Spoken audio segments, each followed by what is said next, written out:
Various institutions have been allocated to various levels to serve citizens, and various institutions have been established at the executive, legislative, provincial, regional, and village levels. These institutions hold elections to appoint their representatives. Elections are held to appoint members who are suitable for that institution. There is a great responsibility in this task, and the candidates who run for it must work with an understanding of what the role of that council is. We know that the role of each institution is different. For example, the executive under the president, the legislative under the parliament, and the provincial government are the institutions that are closest to the people and fulfill the basic needs of the people. The members who are elected have a responsibility to perform the roles necessary to fulfill the most basic responsibilities of the people.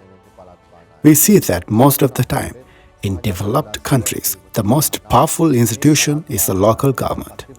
Just believe, in order to serve the people better, this local government institution must be very strong. For that, parties who have knowledge about it must contribute to it. Especially there, the voters have a great responsibility to appoint people who are suitable for the work to be done by the council. Similarly, the elected members also have a responsibility that the expected role of that council to act accordingly. As the Commissioner General of Elections, I would like to express my sincere gratitude to the efforts of the two institutions, the Pafferal Institute and the National Movement for Social Justice, to raise awareness of this. You are doing a national duty. In this endeavor, I would like to express my gratitude to the contributions of the two institutions to build a good and a free society.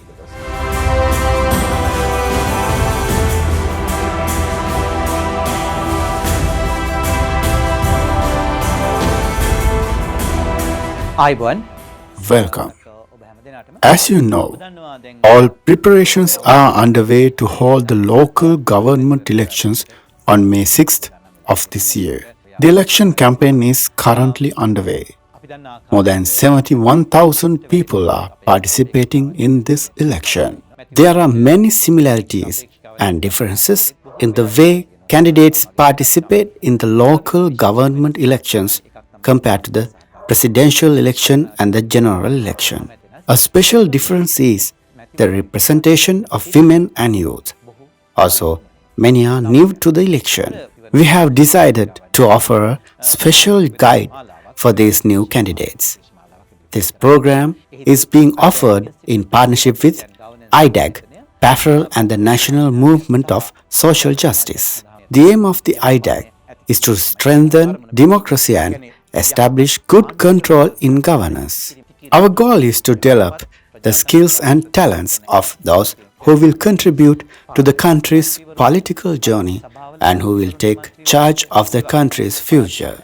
In the process of establishing this type of good governance, members of parliament, members of provincial councils, and members of local government institutions have a special role to play. It is important for the candidate to be aware of how to act legally and ethically in this process, as well as how to use social media. To guide the participants and the newcomers, we invite Mr. Mahinda Deshapriya, a former chairman of the Election Commission and a former election commissioner. Also, Mr. Hettiarachchi, executive director of Pafferel, as well as Mr. Chameera Dedduwage, a communication strategy specialist, and Mr. Gamini Navaratne, a former head of Police Election Bureau and former retired senior DIG. One of the main issues that is discussed in an election like this is expenditure. The laws have been established to regulate expenditure, so the preparation is to present issues under the topics of these expenditure regulation laws and how a candidate should behave during an election, the reports that should be submitted in accordance with the election law, and their proper maintenance and submission. Rohana Hettiarachchi, the Executive Director of Pafferal Organization.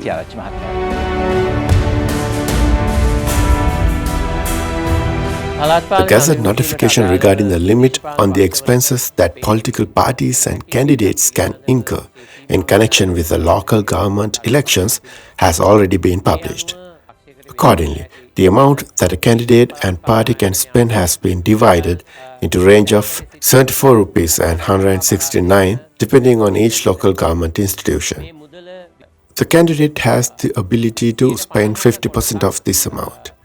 The first thing is that candidates need to know very quickly the amount of money their respective local government institution is entitled to for each voter. Only if you know that amount, you will be able to know that limit. Contesting candidates have the opportunity to receive 50% of the amount that is due to your local government.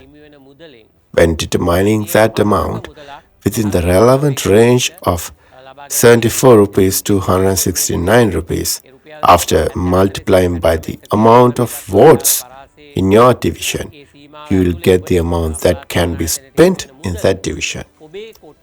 The candidate has the ability to spend 50% of that. Out of the 50%, the political party can spend 30% of the funds in that division of that local government institution. Also, another 20% of the money is given to the candidates on the list. That is how the money that candidates in each local government institution can spend is divided between these three categories. The candidate who is clearly running gets 50% of the money. All you have to do is calculate, multiply, and adjust the amount organization will receive by the number of voters in your constituency. Accordingly, you can know the maximum limit you can spend. This is your responsibility, and there are a number of things to remember here. There are several groups that you cannot receive money from in this election. First, from government institutions. Otherwise, you cannot receive money from government-owned corporations and boards. Second, you cannot receive money from foreign institutions, foreign governments, or foreign organizations. That means you cannot borrow money from foreign-owned institutions. Also, you cannot receive money from an institution that does not reveal its identity. You have no chance of getting money from such institutions. Also, there are a number of records that you need to keep in this election. What you need to do is, from the first day you become a candidate, after submitting your nomination papers, if you assign a person to keep the records for you, I think you will not be inconvenienced at the end of the election.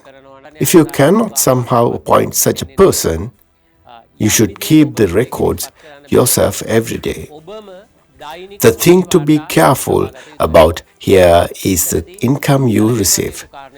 When keeping the income record, if you receive any money, you should keep a record of who the person is who is giving you that money. What is his address? How much money he gave? These things should be recorded clearly. You cannot receive money from an unknown party. If you receive any material assistance, you should also add the value of that assistance to this. For example, in local government, this may not be as valid, but let's say in an urban area, a candidate is given a vehicle by a friend for a month for his transportation. Then what you need to do is, if the vehicle is provided with fuel and a driver, you should keep a record of the market value of the vehicle. But if you use that vehicle for your own use, you can deduct it from this expense. But until that happens, you should include the market value of the financial assistance you receive as your income. For example, if someone gives you an office, the office has a value depending on its location and size. It may or may not be furnished. However, the office is considered income received by you. All of that should be considered as income received by you. Here you have been given something that is exempted. That is your personal transportation expenses. If you go door to door and do your election campaign, this will not affect that much. However, under this Act, you are allowed to deduct the vehicle you use from this expense. So the candidate can use his own vehicle to use his canvassing purposes or personal travel purposes. So it doesn't need to record in the expenses budget. Friends might come to help you to travel around the village. There, you have to include the cost of all other vehicles that you travel with. You can also exclude communication expenses from this expenses category. If you send letters or use the telephone, you can exclude those expenses from this list. Then you need to remember, you need to keep records of all your income from day one. You also need to keep records of your expenses from day one. The records you keep here must be given to the returning officer in your area within 21 days of the end of the election. If you do not provide these reports, you may lose your membership even if you are elected. There are several mistakes here. One is not filling your return within 21 days of the election. If you received money from a place where you are prohibited from receiving money, that is also a mistake. If you have provided false information, that is also a mistake. Also, if you have spent more than the limit of the expenses you received, and if it is recorded as such, that is also a mistake.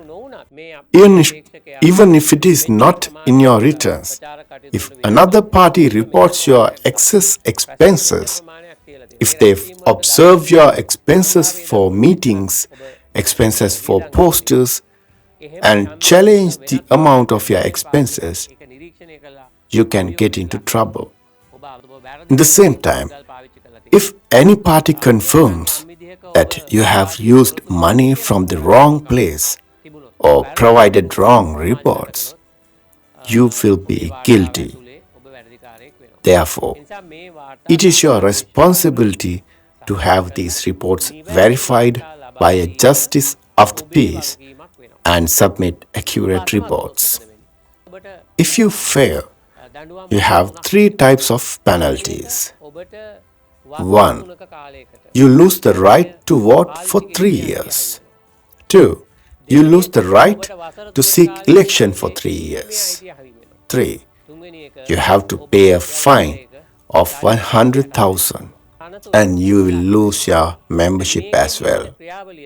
The process that takes place here is that in the first step, the Election Commission reports to the police those who have not provided their reports. In past experience, 13 candidates, including political parties, in the presidential election have been subject to judicial action for failing to submit reports on time. It goes from the Election Commission to the police, from the police to the Attorney General, and then to the courts. Also, in the parliamentary elections, about 1,100 candidates are still fearless and have not submitted their reports. However, they may lose their voting rights if legal action is taken in the future. For example, If someone who ran for parliament also hopes to run for the provincial council, they may lose that opportunity. Even if they win, their candidacy may be challenged after the election. As you know, the local government elections in the Alpetia area were just held. Over 100 candidates have not filed their reports. The police are currently taking relevant actions against them. Neither the Election Commission, the police, nor we as election observers expect to put these political parties or candidates in trouble. We do not intend to punish you purposely. None of us want to take away your right to vote. We want to preserve this equality. Conduct your election activities in accordance with the law. When this law is implemented, you are the one who has the advantage. This will be a big setback for those who used to spend a lot of money and win with financial strength. This will be a great support for positive candidates like you. With this law, we can prevent those who enter politics with money and power. It has become impossible for many capable people to enter parliament or the provincial council as they have to bear huge expenses. Also, even if you spend a lot of money and win the contest, you have to come up with a plan to earn it back. There may be plans that involve public funds. You have to use public money with your power. Then you have to become a contractor. We have introduced these laws to prevent this. Therefore, every candidate must adhere to the existing law. Also, one thing you should remember is that ignorance of the law is not an excuse. It is not an excuse to say that you were not aware of this, nor that the Election Commission or the party made you aware. Therefore, you should be careful about it. Someone who does not understand these laws is not qualified to be a public representative. If you do not comply with the existing law, you will not be eligible for that position. If you act within this spending limit, you will not have any problems during the election. You can win by spending your wisely spent money within reasonable limits. You can become a good public representative. Therefore, while we wish you well, we request you to act in accordance with the existing law. This is not only the law on limiting candidate expenses, but remember, you are not allowed to bribe voters. If you bribe voters during this single Hindu New Year, you may be guilty of two things. You may be guilty of both the spending limit and the bribery offense. In the 2018 local government elections, a candidate from Monoragala district who won by spending money in this way was brought to justice, found guilty and lost his candidacy. Therefore, we believe that you will not do that and will respect the law and win the election. Congratulations to you. Thank you very much.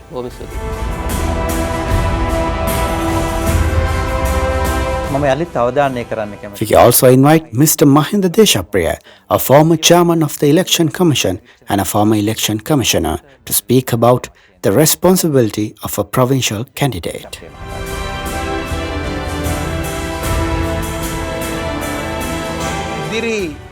I hope to provide some clarifications to the voters who will be voting in the local government elections scheduled to be held on the 6th of May on how they should act in this election.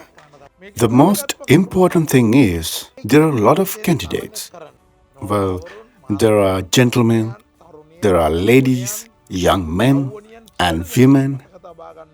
The important thing to remember is that every candidate who is running, regardless of party or group, has the same rights. Everyone deserves it. That means they have the same right to campaign as you do in a way that is consistent with their choices and to make their own choices. Well, it means that if you run for election in a constituency, whether you come from the proportional list or not, it's the same. There are equal rights for everyone.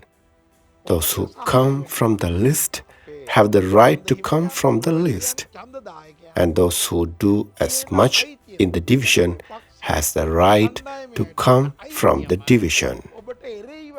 And whoever helped the candidate, it can be a party member or supporter, they also have the right to do so. In our country, voting power is a democratic right, and no one can manipulate the freedom of voting right. You can request or conduct political legal campaigns to attract votes. However, on the day of the election, no one can do any kind of campaign at the polling station or nearby. The other point is a very important matter. After the election and after the selection of the mayor, the ones who take more than 50% of the votes, who has the right to select the mayor, then there won't be any opposition party. In parliament, we have these structures such as having opposition party and a leader. But here, and there won't be any opposition leader as well. The mayor will lead the team. All the elected members have to follow his guidance and work together. Everyone has to work together to serve the community by providing better infrastructure and benefits. This is all for the betterment of the citizens of Sri Lanka. You have to remember those instructions very carefully. The point I mentioned earlier, in order to remember the equal rights concept, that we have to read, study, and practice these concepts. We have to understand what people's ideals are, what voting rights are, what fundamental human rights are, and also not only the elected members, also all the candidates must read, respect, and practice the government constitution properly. Further, the equality. We all are equal. I mean equal rights.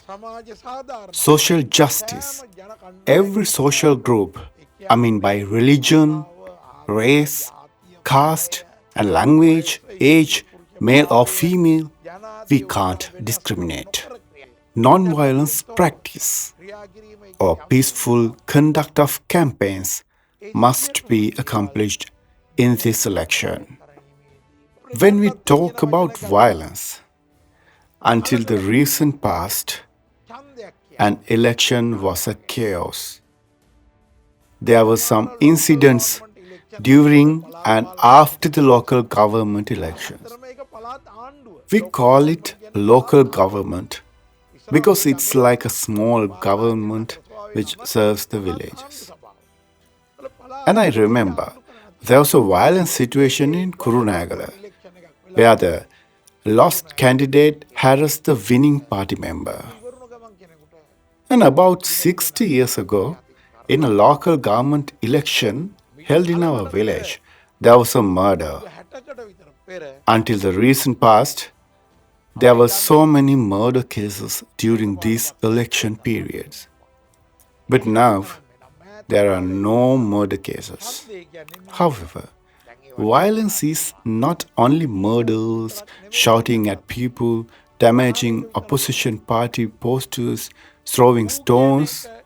These are also can be considered as violence. Okay, talking about posters. Posters can be shared for meeting announcement purpose only. And pasting and hanging posters on street lamp posts is prohibited. Only meeting announcements are allowed to be posted. And disturbing the campaigns of other parties is also prohibited. People think only assaulting and murdering is violence. No. Making troubles to others is not a good way to conduct an election. So we have to stop all kinds of violence. Apart from that, when you do the campaign, you have to explain your party policies. You just can't say that you will install new street lamps, that you will make new roads and stuff. Those duties belong to government officers. They will do their job. You'd better show them how you are going to manage the monetary policies, people, and government institute to help the community and so on.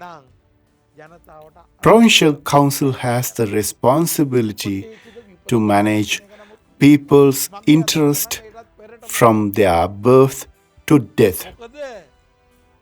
From my point of view, not just from birth to death. They have the responsibility even before birth. There are wedding reception centers under this council, and there are maternity clinics. Starting from there, schools, libraries, theaters, and all the venues to cemetery, Provincial Council has the authority. And even after the death, the council members have the responsibility to take care of the legacy of these people by treating the families well. To all these things, everyone has to work as a team. You can't just blame the others to get the attention and win elections. Always stay with your policies and convey the message. That's the way you have to do your campaign. What we should not do. When you are doing election canvassing, you cannot exceed the approved limit of party members by the Election Commission to escort you. If you do so, it's a violation of election rules and regulations. Exceeding the limit of 5 members can be considered as a parade by the police. It's a disturbance to the public. And also, it's an extra cost to you as well. There is a limit to spend money for your election campaigns. Even if you serve a tea to your supporters, it is considered as a cost. It will be added to the approved budget. I think there will be another workshop regarding the money matters, and therefore I'm not going to talk about that.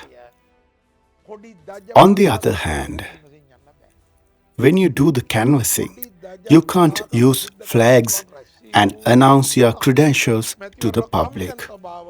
You can do these things inside your meeting ground or at the candidate's office by the approval of the Election Commission only. Or else, you can't hang flags everywhere like floating designs in the middle of lakes, on trees, walls, so on. This is one of the main concerns. Because of election campaigns, promotions, as I remember in 2011 or 2018, I don't recall the exact year. Well, the mayor of Ambilipitia got cancelled his membership by the court order. The fine was only 50 rupees. But if you are guilty, you will lose your community rights as well. I think now the fine has increased to 50,000 rupees or 100,000 rupees. It's not about the money. In these cases, you will lose your community rights. Candidates tend to treat people. In the past, candidates offered tea or small treats. But now there are large-scale treats take place in their offices or at their houses. This is also prohibited. And this cost will also be added to your election expenditure budget. This can disqualify your seat. And donations. Many candidates think if they give roofing materials, clothing, tires to try shows, toilet materials, that will help them to get more votes. However, voters don't care about these donations. They don't vote for the people who give goods to them. And asking votes by giving goods to people is also wrong. And further, we ask the people to not to use their vote for such misleading baits. Do not sell your vote. Vote buying or vote selling is a very wrong act. Our choice cannot sell and can't be forced. You can't take votes by spreading violence as well as you cannot buy votes. On the other hand, there's another very serious law, bribery. For instance, promising to give jobs in government sector or help to get construction deal or promise to find a popular school to the child. It's prohibited under Bribery Act and the Election Act. So in order to win the election, do not give false hope or such promises. On the day of the election, you cannot give transportation to voters. You are not allowed to bring people to the polling stations. It's a serious violation. And if you print a leaflet or a flyer, you cannot paste everywhere. And the name of the printer or the name of the press must be mentioned on the paper. And you cannot do your campaign in religious places such as temples, churches.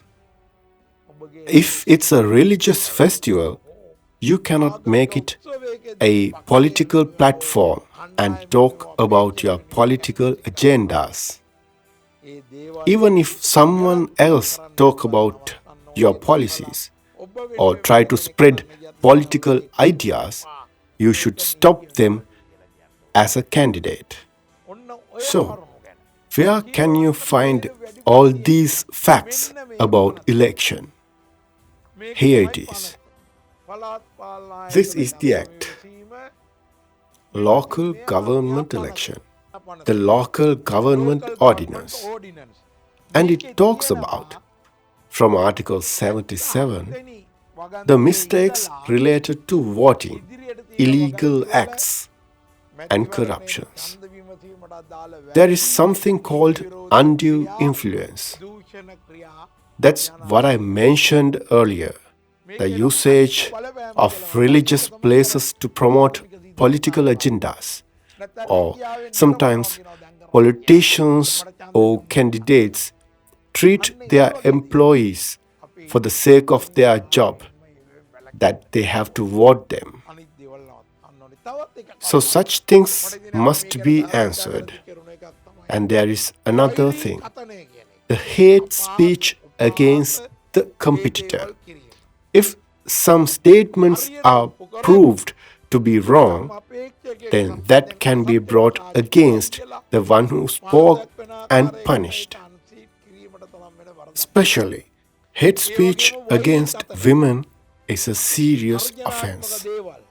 It is a new era, and everyone talks about young female leaders. Hate speech against male candidates is also wrong. But if it happens against female candidate, that could reduce the participation of women delegation. We are not asking you to vote for women. You can decide your choice. As a civil activist, as a consultant of an election observation organization, as a former election commissioner, I can't ask you to vote only women. But hate speech against women is more serious than the male population in our society. Not only on stages, and also you can't do it on social media as well. Another point, there are government servants who are on leave to participate to election.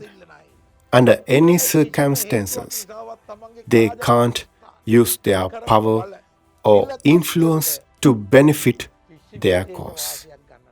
For instance, if you are a teacher, you can't use your students or their parents to support your campaign.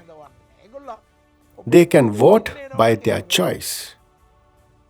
We have heard that some teachers ask students to come to their private classes only. They force them. Likewise, it is not ethical to ask personal help from your students or their parents. Further, if we get the support of government servants to our political campaign, those who has the right to do so, they can't neglect their duties in the office or school and participate to political campaigns or canvassing. They can't even post on social media either. And those who don't have the political rights, such as army, police, wildlife officers, principals, and some government official personnel can't participate to any of these campaigns. They just can use their voting right only. They can't even post anything on Facebook and on other social media platforms. Not only that, they can't promote any candidate or criticize them. Don't seek their support on any political campaign. Election Commission has released commands that hinder these kinds of situations. These commands strictly mentioned that if any of these people participate to any political duties, they will be punished by law. Therefore, as a candidate, never ask their help whatsoever. You can't even use their images for your canvassing purpose. The other most important matter, except referring to this act, Election Commission has released a special gazette notification on 3rd of March, number 2426/08. In the gazette, there is a code of conduct issued to candidates. Here we go. Well, I need glasses to read since I'm a little old fellow. Actually, very old. Rule of law. Nothing can go against the law of the country. Not only for election. Rule of law. It is a must to obey the rules and regulations. Usual rules in the country. We can't do vehicle parades, can't stop vehicles anywhere we want as a candidate. Nothing is above the law. Except the vehicle of the candidate, we can't exhibit any flag, name, or banner on any other vehicle. There was a command practiced on last election that we can't exhibit such things on the day of the election. It is better to discuss this with the election commission and the police. Do not paste or exhibit your voting symbol or number on any other vehicle. You know exactly there will be only symbols of the parties and name of the parties or independent group 1, 2, so on the ballot paper. There won't be any numbers or names on the ballot paper. Names of the candidates will be exhibited in the polling station. On the election day or before the election, you can search on the Gazette notification. There will be a Gazette to reveal the names of the candidates. You can check whether your name is accurate. Decent behavior, which is mentioned here, is not just the rules of the country. There are ethics. Our country's legal system does not say don't lie, but it is in our blood that lying is ethically wrong. But it is something that is considered important to our country.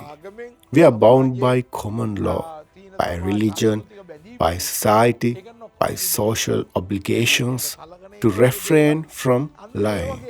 For example, treating the elderly is something like that. In our country, we are well mannered and cultured to follow good deeds and do good deeds. Therefore, it is our duty to protect the culture and lead our supporters to conduct a good election. Not even a single rule must be broken. No is no. No means no. Always protect these ethics. I like to suggest the leader at least read and discuss the guidance mentioned in the Gazette notification. If we want to create a better society and future, we should use and follow these instructions made by government officials. It states how election campaigns are conducted. If you have printed a leaflet, it is better to send to National Archives Department. It is required by law. When you do canvassing, you can't bring bands to entertain people. In the same time, there are different systems to promote campaigns, using a drumming messenger to inform the meeting schedule. There is no law to stop that. However, we can't do promotions using loudspeakers hanging on vehicles. It is prohibited and illegal. Loudspeakers and other speakers can be used only inside the meeting ground. We can use speakers inside our own house without disturbing others. We need permission from the police to use a megaphone as well. And speakers can be mounted only inside the meeting ground. Even if it's president, prime minister, or the opposition leader, still the law is same. We can't mount speakers everywhere on the roads. The Election Commission approved angle of the loudspeaker is 45 degrees only. You can't go beyond that according to the rule. Even if it is not considered as much, Still, it is our duty to respect the law. Do not decorate the roads and street lamps. If anything happen like that, it is your duty to prevent these misconducts as the candidate. If you see someone else does this mistake, you can make the complaint via the Election Commission app. You can download it and you can use it. And no one is allowed to share leaflets inside government offices as well. As a candidate, apart from the canvassing for the election date, you can reach the postal voters. Postal voting date always set to be held before the election. Therefore, the candidates can visit these people or send in mails and convince your ideology. Well, it's our duty to show guidance to win elections too. You can visit homes or arrange small gatherings or arrange a massive meeting inviting your party leaders. But don't tie speakers to vehicles and do canvassing. And don't do false canvassing on social media. Don't spread hatred.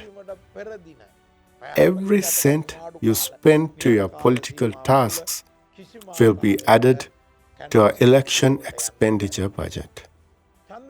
40 hours before the election, you have to stop all promotions. No canvassing at all. On the day of the election, you only can go and use your vote. Even if you are a minister or a party leader, you still can go to your polling station only. Even if you go as an authorized representative when submitting nominations, you do not have the right to go to the polling stations. It is clearly mentioned here. I'm going to read it. Only the secretary of the contesting party, the contesting candidate, the party's polling station representatives, non-voters, and those authorized by the returning officers may go to the polling station. When you go to the polls, don't go with journalists and don't go with photographers. It is completely prohibited to publish photographs of ballot papers. It is also completely wrong to mark the ballot paper and hold it up to show it to everyone. Another point is that if someone has a disability or special needs, they can get assistance and obtain special permission to drive a vehicle to the polling station before the election day. For this purpose, the Election Commission issues a returning officer notice. Also, if they need special assistance, they can bring an assistant. If they want to get a medical report, if there are any problems, these candidates can ask the election officers and get information. The Deputy Assistant Commissioners of the Returning Officer of the Election Commission are on duty to provide the necessary information and advice to the candidates. In this election, the votes will be counted at the polling station itself. Therefore, you should pay attention to that as well. You should act according to the instructions issued by the returning officer. There is another important thing.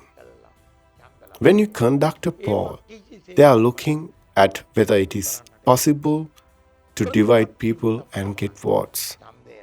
The nation is divided into different parts like religion, language, school, work, and they try to create divisions.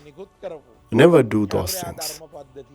You should appeal for votes only on principles. I suggest that you all pay special attention to the code of conduct issued by this commission on the importance of acting in accordance with election laws. The punishments prescribed in this act are only for the offences of corruption, illegal acts, undue influence, bribery, etc. Someone asked me, then you don't get anything for breaking ethics.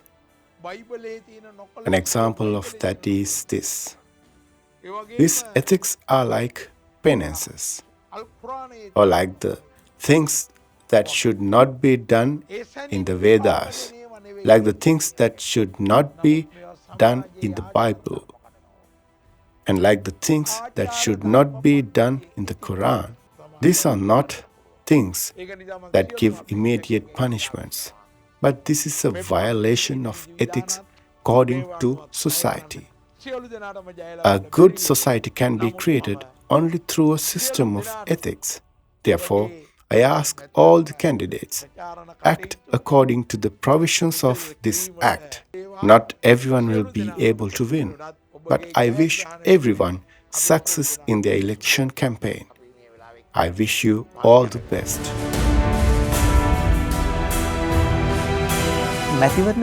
We invite retired Senior Deputy Inspector General of Police, Gamini Navaratne, a former head of Police Election Bureau, to speak on how to conduct your campaign activities in accordance with the election law.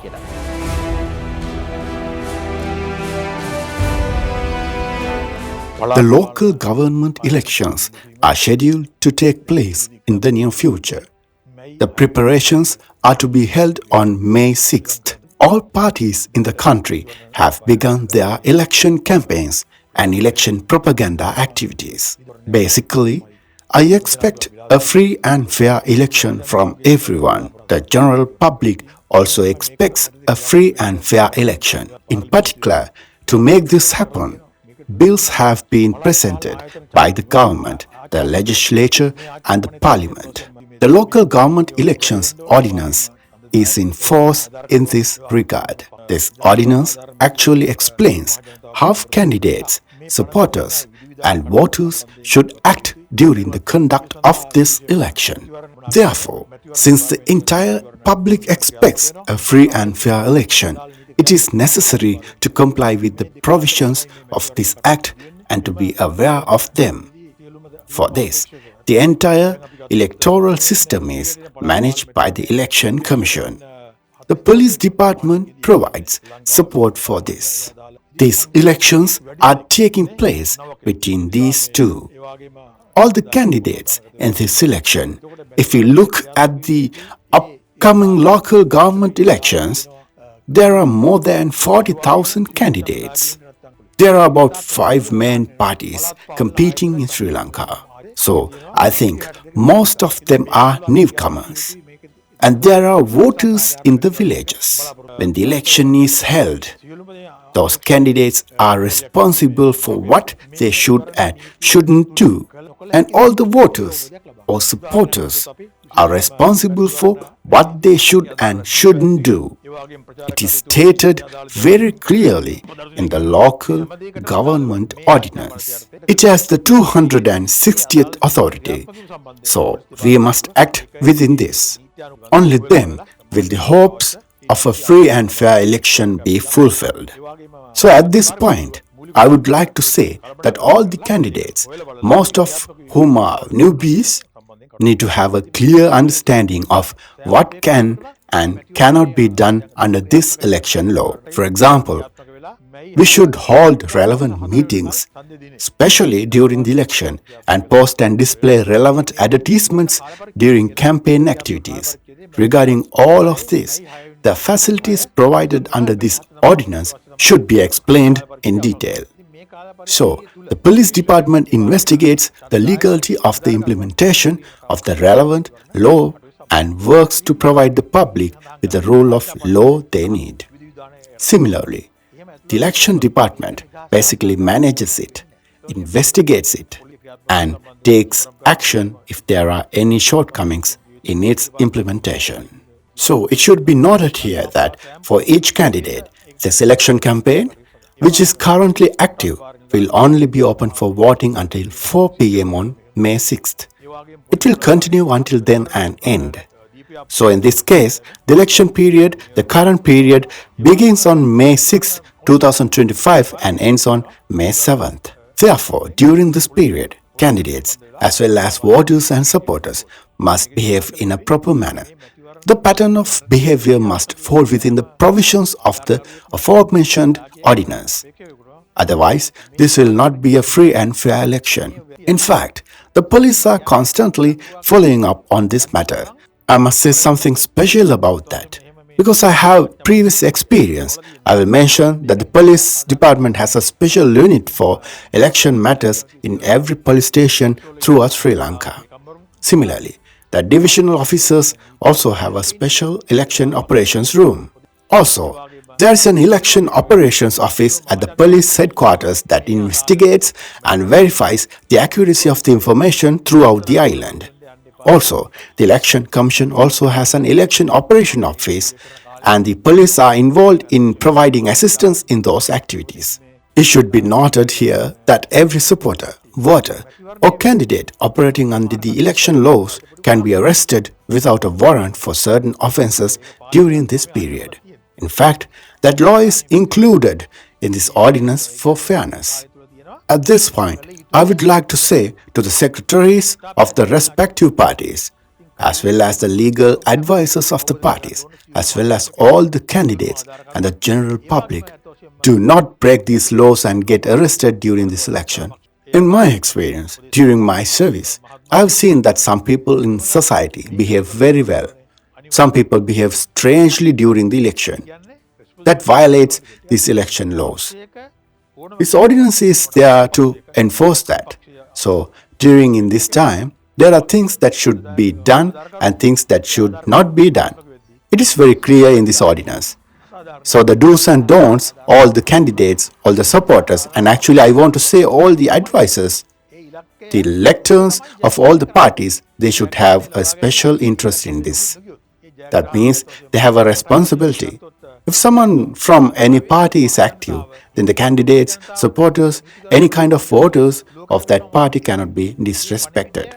We need to ensure that it is free and fair. That is the goal, to ensure that freedom and harmony prevail. That is the goal through which we must achieve victory. If we do not pursue that goal to achieve victory, that victory will actually send a message to the world as to whether Sri Lanka as a country is a law-abiding public or not. When that message goes out to the world, it creates a good or bad image of Sri Lanka. That is what was mentioned. I think the secretaries of all the parties as well as the legal advisors are responsible and accountable for this. I think this is being implemented in districts all over Sri Lanka. So we need to reach that point. In terms of reaching knowledge, I would mainly like to say that during this period, that is, until midnight on May 6th, what we can and cannot be done for the election is very clearly stated. It includes how to do campaigning and how to carry posters in a vehicle in which a candidate is traveling and how to display those election advertisements. If this is done incorrectly, you can be arrested without a warrant. So it has been put in that position with the aim of a free and fair election that the general public needs. So how does an election office operate while it is in operation? During this time, how does a vehicle go in connection with an election? A supporter or a candidate display the notices related to the campaign on that vehicle. No one other than a candidate can perform that kind of praise. Moreover, it can be done in public places. During the election, there are election rallies. Those rallies can be held at the venue. That's what I said about what can and cannot be done according to the set of rules. That is what we need to have during the election period. So if we deviate from that, we cannot achieve the goal of free and fair elections. It should also be noted that during an election, Often on the day of the announcement of the vote, the polling station is a special place. Separate security is provided for this.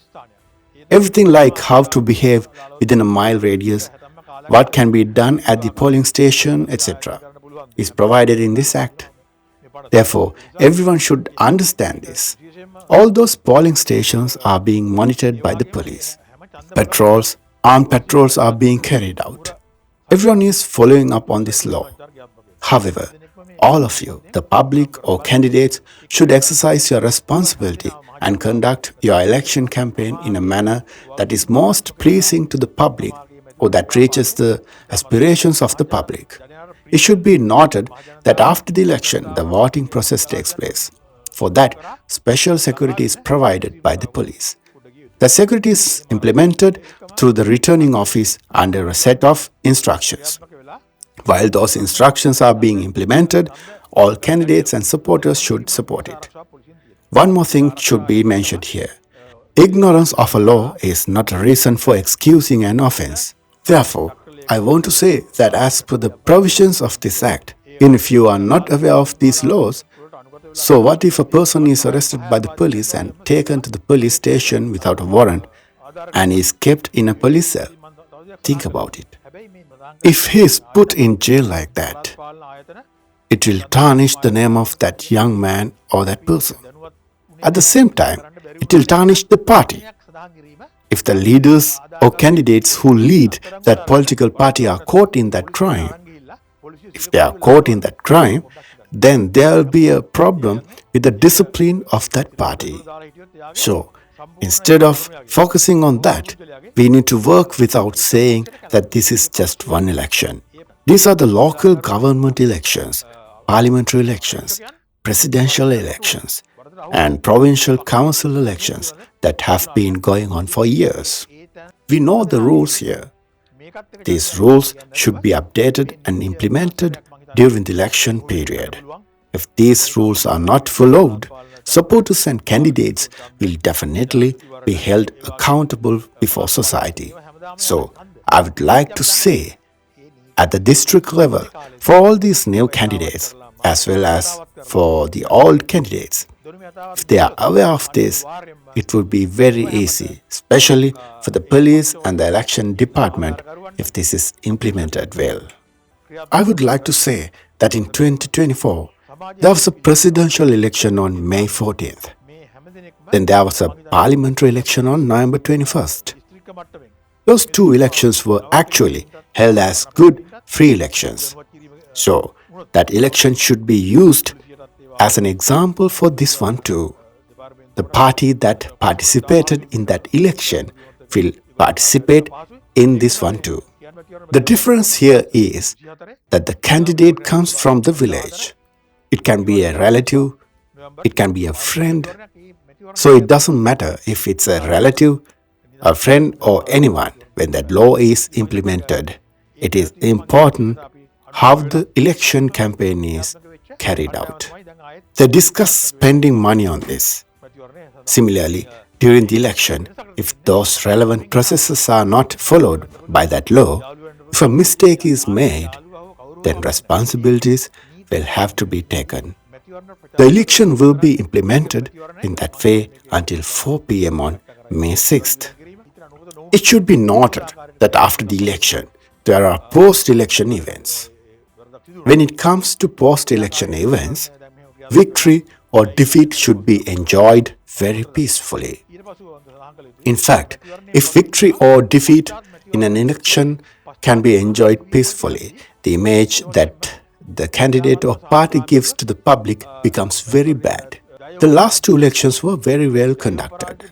We saw the winning parties stop lighting firecrackers or even eaten milk rice with the crowd. Everyone in our country should respect equality. Whether we win or lose, we are all Sri Lankans. Therefore, if we think of it as a victory for the country, rather than focusing on the victory of an individual or a political party, we will end up in that situation. Therefore, we should consider this as a common victory and pay close attention to ensuring that everyone enjoys victory or defeat peacefully. So I think that in addition to this, several other organizations are operating in these election activities. There is Pafferal organization as well as several other organizations. They also monitor the process. Even those organizations can go to each polling station on election day and monitor and see if it is being done properly from there. Also, all those observation organizations are in contact with the police. According to those relevant incidents, they provide relevant information to the police department. And if any person is acting illegally at any place, legal action can be taken. Of course, that does not happen on election day. There are certain people in the villages who have a heavy mentality to resort to election violence. I think the police recognize that in advance. By contacting the observations organizations, knowing the details, giving special information to those people, and if necessary, warning them, police can try to prevent any violent situation on election day. And that also happens during the post-election period. Therefore, a free and fair election means that everyone must resolve to conduct the campaign activities during the current period in addition to election day and the activities after the election. Everything must be conducted in a very peaceful manner. If we do that, it will be as if the entire country has won.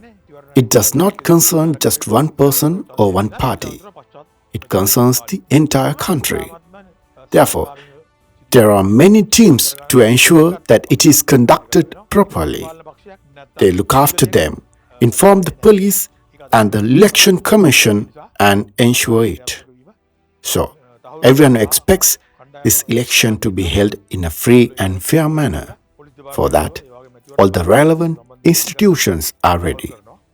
They have prepared the necessary things for the election. That mechanism is in place. So adhere to that mechanism and hold a free and fair election this time and enjoy the victory or defeat that comes from it peacefully. I urge everyone to ensure that this country is a country with law-abiding citizens and law-abiding political parties. Thank you very much.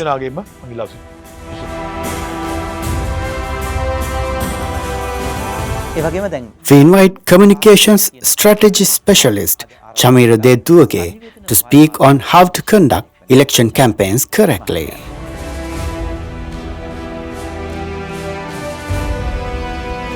Hello. Now we want to talk about the most important part of this whole story. That is, how to have a successful election campaign without breaking the election laws, without violating the election rules. There are several things that need to be discussed very clearly here. One is the legal limit. The other is the moral limit. Then I think we need to pay a little attention to both the legal and moral limits. The reason is that even things that are not wrong under the legal limit, perhaps even some things that fall only under the moral limit, can cause great social harm. Especially as representatives of the people, as a party seeking power to fulfill the aspirations of the people, it is expected of you to be aware of not only the legal limits, but also the moral limits here and to abide by them. I think you are already aware of that. Okay, first let's talk. In this election and the last few elections, the most important and limiting factor is really the amount of money that can be spent. Now, you are probably aware of it. You are probably aware of the financial limits on how much money a candidate can spend on a single constituency and on a single voter. And you may also have questions about it. Let's first talk about why there really needs to be a regulation on election campaign spending. In a way, let's imagine that there was no regulation on election spending. If there were the case, what would happen? A candidate or a party, a group would be able to spend unlimited money and completely capture the media space. This gives other candidates and groups the ability to monopolize or otherwise control the media space without giving others a fair opportunity to air their views. Therefore, an election campaign expenditure system has been introduced to manage such situations. So, really, the most important thing in imposing limits on election campaign expenditure is that we hope to create a level playing field for all candidates, regardless of party, ethnicity, or status, to address the public. Then these election expenditure regulations will have a very positive impact, especially on those who are seeking votes from small parties and small groups, or on candidates who often do not have a large political background or who do not have a large amount of money. Then, especially for those of you who are seeking votes from small parties and small groups, or for those who often do not have a large political background or do not have a huge amount of money, these election expenditure regulations have a very positive impact. This is because even someone who is competing against you has a spending limit. Then the next question that arises is what we can do within this limit. Here we generally know the traditional media, or as we all know, posters and then brochures. In addition to that, there are advertisements done through printed media, and there are advertisements done through electronic media. The other two are television and radio. Those are what we consider traditional media. Next, new media is considered to be advertising done through digital media.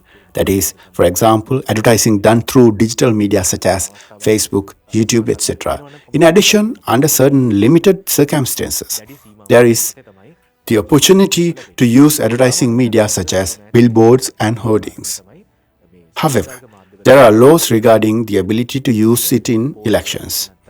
You should be aware of what kind of laws has been enacted in this election.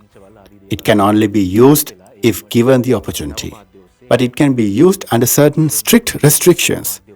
Generally speaking, what we have seen in recent history is a shift from traditional media to new media. That is, we are seeing a move away from posters or brochures, and instead we are seeing candidates attracting voters through new media such as Facebook, digital and web media. We can say that this is actually environmentally friendly in a way, because in the old way, we know that posters are pasted along the roads, along the walls, and then more posters are pasted on top of these pasted posters. When we go to paste the posters, there are conflicts. There is a lot of damage to the environment. In addition, due to the polythene banner cutouts, all these things not only cause great environmental damage but also make the environment we live in a very messy place. But we know that in recent times it has completely shifted. That is, through the shift to digital media or new media, candidates are motivated to contact voters through creative methods. Then, in this regard, you have the ability to capture a large number of voters at a very low cost. If you take Facebook as an example, approximately 10 million people in Sri Lanka currently use Facebook and YouTube. In addition, if we take young voters, we are already seeing candidates campaigning very positively and successfully through media like TikTok. So, compared to traditional media, these new media allow us to distribute messages by targeting a specific region or area with great precision. When we talk about new media, like traditional media, because we know that this is a local government election, generally no one turns to media like TV, radio, or even national newspapers. Unless a party does something as a whole, very little is done at the divisional level. Generally, what is done at the divisional level is to distribute pamphlets or booklets. Although it is a traditional medium, distributing small booklets can still be considered a very effective communication method, because who are you, or what you do, what you have done, what are your policies, what do you stand for, and what mission do you hope to do for the relevant area if you are elected. But because of limited expenses, you cannot spend a huge amount and distribute such books, but there is no restriction on doing this within your budget. We have seen some very creative uses of print media in the past. For example, if you look at some of the innovative things we have seen in the past few elections, you may remember that in the past, instead of just giving a booklet or just a printed copy of their face, there were times when candidates gave their CVs to voters. For example, they have shared their ideology by displaying, here is my name, here is my position, here are my educational qualifications, here are my professional qualifications, and whether I am eligible to be a member of this constituency for the position I am applying for inside the booklet. In general, providing something like that instead of a regular poster or other outdated media can create great motivation, great impact, and great productivity. And in some cases that we've seen, and this is something that we've seen in recent history, that is, when we meet someone we don't know, what we do is give them our visiting card or our business card. That business card usually has your name, position, etc. It's printed on it. One thing we've seen recently is that some candidates give their business cards to their respective voters.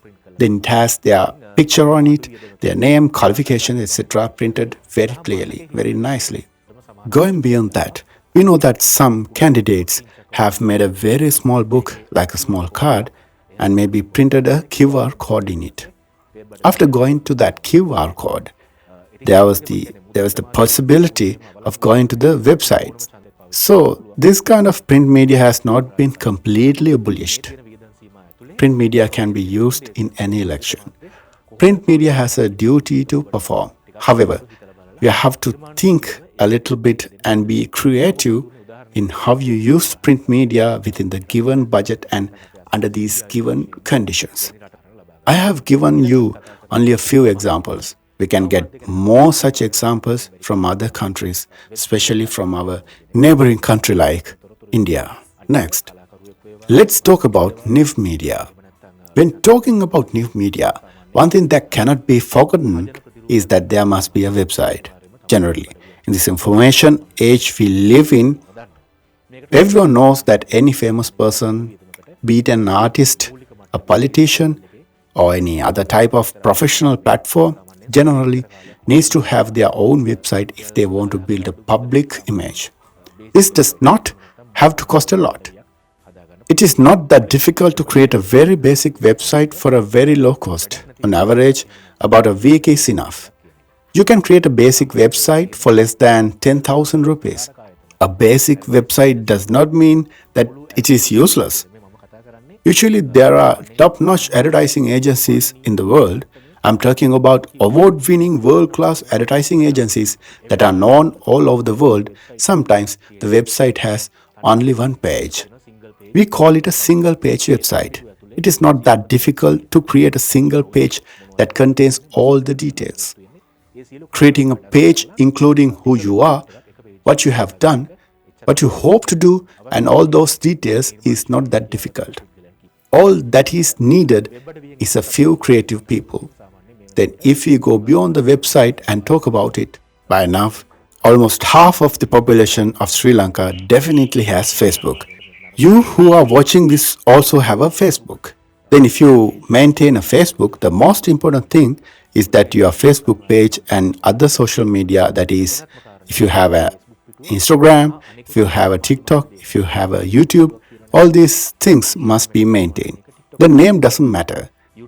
Most of the time, when you look at political figures at the local level, not at the national level, the main mistake we often see is that they have created Facebook or Instagram or YouTube channel some time ago, but they haven't uploaded anything to it. They haven't uploaded anything to it in years. When an election is approaching, they remember to look for the password. Perhaps you who are watching this have also encountered such misfortune. So, please keep your login details for all your social media channels with you for the next few days. If you are busy, appoint someone to manage those things for you. But always keep the ultimate ownership of your social media channels with you. This is not just for politics, but for everyone in general. Maintaining a sensitive public image is important. Never link your social media channels to a phone number that is not yours or an email address that is not yours. If you do that, one day, if the profile or channel is hacked or someone else secretly takes it over, you will not be able to get it back. If that happens, you will have to face a very long and very tedious process to get it back to you. So always only apply for your social media through your own login details. As you know, to create any social media platform, you usually need an email or a phone number. It would be good to have a phone dedicated to that purpose. We know that nowadays everyone uses two phones. Many people who are in public use two phones. If you can put two SIM cards in one phone, you can use four SIM cards. According to Sri Lankan law, one person can use up to 5 SIM cards. It is mandatory to keep one SIM card reserved for your social media channels. That phone will belong to all your social media channels. Then that phone number will be used to consolidate and manage your social media channels. If you entrust it to someone else to take care of, give that person only limited access. Never give ownership. That needs to be said specifically. Because something we hear and see often is that in politics, as you know, there are always friends and there are always enemies. So, for some reason, after a while, the person who controls the relevant channel will not be found, or they will go abroad and disconnect that phone. Eventually, the channel will disappear. That's what I was talking about, security. The second thing is maintenance. I've already mentioned it. You should definitely update your social media channels at least once a month. There are meetings you go to every day. There are people you meet. You are probably already active in society. There are charitable acts you are already going. You are already doing. There are social responsibilities. You are probably working with charitable organizations. Record all these activities here like an electronic diary. Whether you are asking for votes or not, document everything you do in a diary. In the past, we wrote in a diary. Instead, everyone has a good phone in their hand nowadays. Take a short video with your smartphone and take a few photos and upload them on your social media. There is no need to pretend. If you are truly an attractive figure in society, if you are actively involved in your area, your division, your Gram Nilodari division, or even your divisional secretariat area, if you are someone who often meets people, if you intervene on behalf of the poor and needy, if you raise your voice on their behalf, then you have a story to tell. Then there's nothing to film. There's no need to go out and act. If you already have a job, you can build your image from the photos and videos you take during that job. In addition, if there are any associations that you are actively involved in, especially clubs, if there are any such things, if there are any social services you do, if there are any projects that help the needy, report all of those things and update those things on your social media channels several times a week. Then there's no need to work so hard. If you're active, when it came time to ask for votes, you'd have a long story to tell by now. So, in the same way, let your Facebook channel, your YouTube channel, your Instagram, your TikTok, and all these things tell your story. In addition, how to manage a TikTok channel, how to manage a YouTube, only requires very little technical knowledge. With a day or two of training, anyone can learn how to run their own YouTube channel, TikTok, Facebook, or whatever. It's not that hard. The hard part is figuring out what to say on those channels. You have to have a story to tell. You have to have a purpose for yourself. You have to have a set of values that you value or your code of ethics.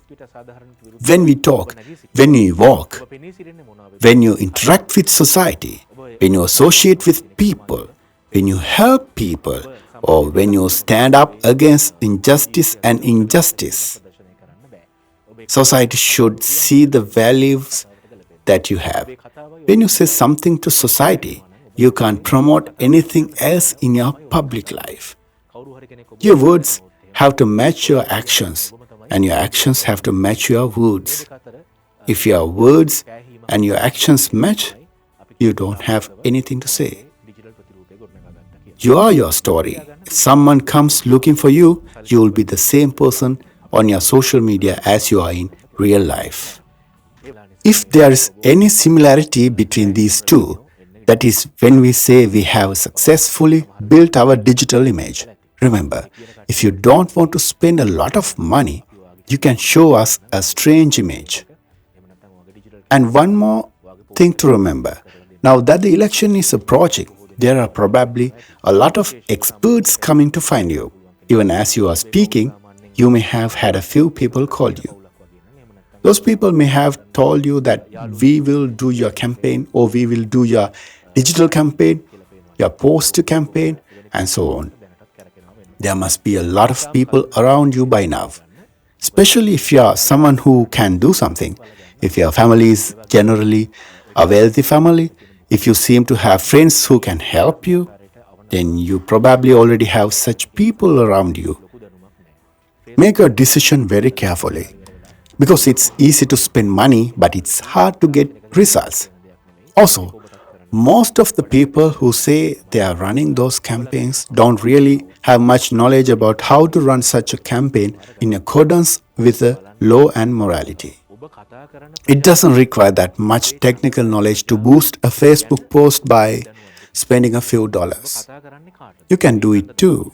The reason why I'm getting more and more worried is that if someone approaches you, don't immediately reject them or accept them. Look carefully and see if that person knows the community you are talking to. Who are you talking to? Your voters. What kind of voters are they? What kind of things they talk about? What religion do they believe in? What is their economic status? What is their educational level? What are their cultural elements? What kind of environment did they grow up? Are they naturally gentle people? Or are they naturally rude people? Are their lives very luxurious? Or are they really miserable? Here you need to be aware of all these socio-economic, educational factors. If you are asking for votes, you need to be aware of the community in your area. Also, if someone is going to do your advertising for you, that person should also be aware of your voters. Without such awareness, you can never get any result by throwing money at the campaign. We know that there are 4 parts to any effective communication: message, messenger, delivery, and audience. The message is what you are saying. What do you stand for? What are your promises? If you are given the power to make decisions for the people or the power to represent the people, what will you do for them if they give you the opportunity? What have you done for them so far? What are your qualifications to provide those things? These are the things you need to say as a message. The second thing is the messenger. Who are you? What is your image like? Are you a respected figure in society? Your character style, the way you behave, the way you dress, the way you interact with people who come to you. Are you a disciplined person? Are you a strong decision maker? Are you someone who stands up against injustice? What is your level of education? What is your social status? What is your discipline? These are the things that determine your image as a messenger. The third factor is delivery. Delivery is how you deliver the message. Your listeners need to understand you. The language you speak and the language they hear should be similar. Your story should be understandable to the voters. This is called delivery, which is the ability to understand the voters and the audience in the right way. The fourth factor is audience. How well you know your listeners. If you take these four things into consideration, you can convey your message to the people and convince them of that message without insulting others, without scolding others, without character assassination, without lying, without making false promises, and without affecting fraudulently. It will not be difficult for you to win the election. Remember, you can only lie for a short time. You can only use force for a short time. And you can only use deception for a short time. But if you are going to do politics for a long time, you cannot go far by lying, intimidation, deception, or force. If you hope to go that long, you must be a clean person both inside and out. Those things should be clearly visible in your propaganda. So, in accordance with these things, without violating moral boundaries, may you have the opportunity to conduct a successful propaganda campaign. I pray that the success of that campaign will give you all the strength and courage to represent the aspirations and will of the people accurately and reliably. Thank you very much.